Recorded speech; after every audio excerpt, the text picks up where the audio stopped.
When it comes to Arizona softball in Oklahoma City, there's one name that comes to mind for those of us over the last, let's say, 20 years, and that's Taryne Mowatt-McKinney, who was the ultimate star in 2007. She was the most valuable player of the Women's College World Series, and she won an ESPY award, which is just amazing. She had an incredible run, and we'll talk to her about that. But now she's an assistant coach for the Wildcat softball team, and we're very glad to welcome her to Wildcat Country. Taryne, thanks for joining us. The team just went and swept Arkansas in that 3-game series down in Fayetteville. Did we really see that coming? I mean, where did this incredible postseason run come from after a kind of a slow end of the regular season? I'm not surprised that we came here and took the 2 games, the sweep of the Supers against Arkansas. The last couple of weeks, we've really been working on things, and they're finally coming together. I mean, throughout the whole season and in the off season, you're always working on things with the end goal being playing your best softball at the end of the year and come postseason. And I think these last couple of weeks of postseason, things have really started finally coming together, and all these little bumps in the road that we had to go through because we were working on certain things and trying not to get frustrated with the process, knowing that, or having faith, I should say, not knowing for sure, because you never know for sure, but having faith that at the end of this season, it's all going to come together as long as you just keep with the process. Taryne, run me through what was going through your mind as the Wildcats make that final out in Fayetteville and clinch a spot in the Women's College World Series. That was so exciting. I mean, the first game, we definitely had the run support, so it was a little bit easier of a game in terms of pitching with the lead. And then that second game was a very tight game, and their pitcher threw an amazing game. I mean, her drop ball was breaking unbelievably. So we didn't really have a lot of room for error. And we kind of knew, and you knew from the beginning of the game, it just had the feeling of more of a pitcher's duel, that it was going to be a tighter game.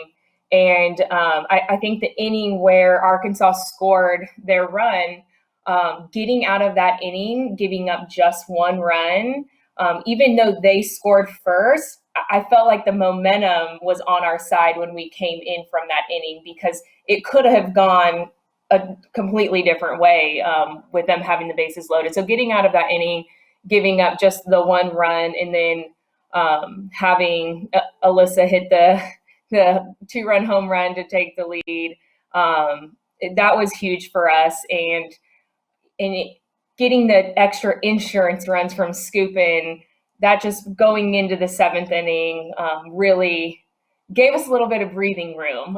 You're never completely comfortable until the game is over and you're celebrating going to the World Series, but it gave us a little bit of breathing room to where we didn't have to throw absolutely perfect pitches and worry about giving up that home run, because they do have a bunch of home runs to tie the game and go extras. And finishing a Supers in 2 games rather than 3 games definitely saves our pitchers' arms. And we had Alyssa Denham on a couple of weeks ago, and she turned in a great performance against Arkansas. She and Hannah Bowen have become a great 1-2 punch for the Wildcats. They both had great performances in Fayetteville. Mariah Lopez, Devin Netz have come up big in certain moments as well. What do you enjoy most about this particular pitching group? And do any of them remind you of yourself back in your playing days? The thing I love about this pitching group is they're all very, very different. And they haven't all been on at the same time throughout the year. We've had some that have been on this week, and then they've had a down week, and another pitcher has had to kind of step up their game and be on that week. And so they've really kind of all worked together in knowing that it's not going to be one pitcher that's going to take us the whole way. And you've kind of seen throughout the season, we've had different, I guess, Friday night starters compared to just week to week. And then come regionals, Mariah really stepped up, and she got the 2 wins against Ole Miss. And even Devin, you've seen glimpses of her throughout the year coming in big moments and just getting that experience. So I've really enjoyed working with these pitchers in terms of just how they know when somebody isn't at their best that they need to step up, and they've kind of traded off with that. So I think that's really been fun to work with them in those terms. And I think Bo would probably be the one that would remind me of myself the most, probably because of her stature, being shorter. And so she would probably remind me of myself the most. And we kind of throw similar pitches, or threw similar pitches. I don't pitch anymore, but we have a similar repertoire of pitches. All right, I'm going to stick to the cliche here, Taryne. Tell me how this team in 2021 is comparable to your '07 team. I think this team has a lot of stars on it, and I think our '07 team didn't have a ton of stars and big names, but as a team, everybody had their role and everybody kind of stepped up in the moment. And I think with this team, we have a lot of great athletes. And I think at different times we've had different players step up in the moment. I think the similarity between this team and '07 is the senior leadership. This team obviously has more seniors, 7 of them that are starters. But in '07, our senior leadership, with just the 3 seniors that we had in Caitlin, Foxy, and Chelsea, they were huge. And however they win and whatever they said that we needed to do, we did, because we knew that they wanted to win and they had the best intentions, and they worked hard. And I think that probably is a very big similarity between this 2021 team and that 2007 team. Have you had a chance to look at the draw? Now you're going up against Alabama on Thursday, and then if you win that one, it's probably another game against UCLA, who, with Rachel Garcia, has been an absolute powerhouse. What can you tell us about Alabama and just your side of the bracket? Well, we're very familiar with our side of the bracket. We played Alabama last year at their place. We played them the year before at the World Series. Same thing. We just played UCLA, and 2 years ago at the World Series, we played UCLA in that same round, and then we played Florida State in a 3-game series earlier this year. So we're very, very familiar with our side of the bracket. So that's always a good thing, is having kind of that familiarity. But everybody's kind of stepped up their game this year from the last year and even the beginning of this season. So you see these teams progress, and it'll be fun to see how Alabama comes out and how they approach us compared to how they approached us last year, because we didn't face Montana Falcons last year in Tuscaloosa when we played them. So, Taryne, you've obviously been under the bright lights in Oklahoma City and in those big moments. Some of the players on this current team have, some haven't. What is it? Is it just a different feel when you get to Oklahoma City? And have you told some of those players who haven't been there what to expect and how to sort of calm their nerves and stay composed when they start playing games there? Oklahoma City is an experience and just a feel, an electricity that you can't fully explain unless you've been there. So you can try to put it into words and tell the players that have never played there before kind of what to expect, but until you've actually stepped foot on the field in front of the big crowds, and that it's an event. So it's more than just a game. It's an event. People are planning their year around attending this tournament, and it's hard to put it into words, and that feeling that you get and that excitement that you get when you step on the field. And I think in 2019, that was one of the biggest things with that team, was just getting that experience of being there. And now they know what it's like to be there. So they're more comfortable. And I think one of the things that helps us is they can kind of calm the freshmen that have never been there before. And kind of, they can just have that calming presence because they know what it's like. And that was kind of how it was when I was younger. Going in my freshman year, I had no idea what to expect, but the players on the team that were older, they had all been there before. So it was more just kind of follow their lead. Taryne, one thing that's been a constant in Tucson has been the fan support. Back from the time you were playing until now, I'm sure it was tough not to be able to enjoy a packed stadium for most of the season. And then you had that support toward the end. From the time that you played at Arizona until now, what has the fan support, Tucson support for Wildcat softball meant to the teams you've played on and coached? The fan support, I haven't seen anything like it across the country. I mean, we've gone to some places where they have had great fan support, but it's a little bit different in different parts of the country. And the fans that we have here in Tucson, they've really followed the players from when they've come in as 18-year-olds, and they continue to follow them as they grow up and become adults. And then even when they're in their 40s, these fans, they get involved and they love Arizona softball, and they love the players that come through the program, whether they're still playing here or whether they've graduated. And you can always count on that support. And I think throughout the year, not having the packed house that we normally do, we kind of had to learn to generate our own excitement, because years past, we haven't really had to do that. The fans have generated the excitement, and they've given us the advantage just by intimidating the other teams when they walk into the stadium. And so having to kind of generate that ourselves, I think the girls have learned how to do that. And then when we played in front of the packed house, that was one of the loudest games I've ever heard at Hillenbrand. The fans were amazing. They were loud the whole game, especially after the big strikeout that Mariah had. It gave me chills hearing it, because it had been so long since we had heard that moment. Let's go back to 2007. You're on the podcast. We have to ask you about it. You went from really good pitcher to national star in pretty much a week and a half, 2 weeks. Just talk about the run you went on when winning the national championship, and then the next month afterwards, you're winning ESPY awards. You're on Sports Center I mean, explain what that whole experience, what that was like. That experience it's one of the best experiences of my life. I mean, being able to win a national championship with your best friends is amazing. And then the coverage that our sport had started getting at that point, with all of our games being on ESPN, it all kind of came together and put us in that spotlight.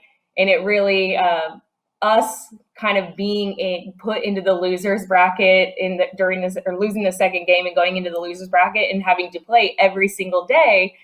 Well, if you turned on the TV, we were playing. And so I think we had a lot of support, because we were the team everybody was seeing on TV, because we did play every day of that World Series. And so it just made for a really good story, I think. And I think fans like a good story. And then for us to come out on top in a great series against Tennessee, and then to take it to 3 games, that was, it always helps ratings. And I think that really, propelled the ESPYs, and being fortunate to get invited to that, and then winning, and then having to give a speech unexpectedly, and just kind of, that was a little terrifying, but I really enjoyed my experience. I got to meet a lot of amazing people that they probably won't remember who I am, but I remember meeting them. So I'll never forget that.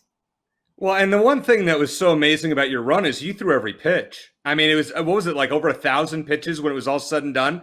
How did your arm not fall off that whole week and a half, 2 weeks? I mean, that was just an incredible performance. It was a lot of pitches, and it was tiring. And I tell anybody who ever asks me, at one point you don't have a choice. You just keep going. So you start, the adrenaline gets you going. You pitch those first couple games, and then there's always that day, about day 3 or 4, that's the worst. And I remember being exhausted, incredibly sore. I could barely walk, but it took a lot of extra effort because everything just felt heavy. And of course, that was a day that we played a day game. So that was great. But then when you get past that day, it's like everything else feels great. You kind of just go numb. The worst day is over, and everything else feels great. And you know that you have the entire summer to rest. So, Taryne, Mike Andrea, needless to say, a legend in the softball world, maybe the biggest name in it. I'm sure he's going to get a statue at Hillenbrand at some point. Give us some insight into his personality, because we really don't get to know Mike Andrea really well outside of softball. He's kind of a private guy. Do you have any story that you could tell us, or like any kind of glimpse into his personality we might not know? The one thing I was really surprised to find out when I came back as a coach was that he's actually kind of funny.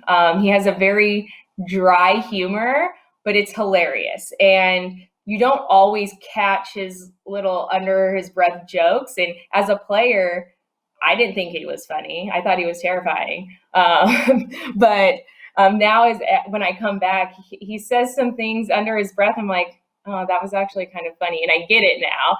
And I think as his career's gone on, and, he's been here, I think, 36 years, I believe, 35, 36 years.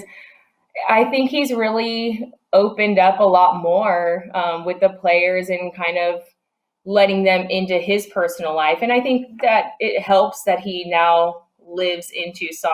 I know for the first half of his coaching career, he was commuting from Casa Grande. So it's hard to get to know him on a personal level when he's not around other than the softball field. But now, I mean, the girls get to know him and his family, and he's very open and giving life lessons, and you can always count on getting a life lesson from him every week. And so I think the girls enjoy getting to know him now. I went to high school in Casa Grande, so I know all about that drive. It's not a fun one or an exciting one. My last question for you, Taryne, and we appreciate you taking time. I know you got a flight to catch pretty soon to Oklahoma City. Tell us a little about your future goals. Are you looking to become a head coach at the collegiate level at some point? That's always an interesting question, because I think goals change. I mean, my goal to even get into coaching wasn't a thing when I was younger. I didn't think that I wanted to be a coach. I kind of fell into it and realized that I enjoyed it. As of right now, no, I don't have any aspirations of being a head coach. I really like the relationship that I get to have with the pitchers. And I think that relationship changes a little bit when you are a head coach, just with time demands and being in charge of everybody. And I think the one thing that I really, really enjoy about being a pitching coach is that I get to spend all of my time in the bullpen with them. And I get a lot of that extra time before practice or after practice. And I don't think you get that same amount of time when you're the head coach. That could be because I'm not the most organized person. I bet there are head coaches that are also pitching coaches that are like, oh, you can do it all easily. And they could say I spend just as much time with their pitchers. I'm not as organized, I don't think. And so I would be running around like crazy if I was a head coach and the pitching coach. But I really enjoy the relationship that I get to have with the pitchers and catchers in the bullpen away from practice. And because we throw a lot of our bullpens before practice. And so being out there kind of one-on-one, where they feel comfortable and relaxed to do what we love, pitch, play softball, but also ask questions and just have that time. I really cherish that part of being just a pitching coach rather than the head coach. Well, Taryne, we really appreciate you joining us. Glad to finally have you on Wildcat Country. You are a legend always for what you did at the University of Arizona in 2007, and we're glad to have you on the staff and glad to see that your team is back in Oklahoma City. Best of luck these upcoming next few weeks. Bring home another one, won't you? Thank you. Thank you for having me.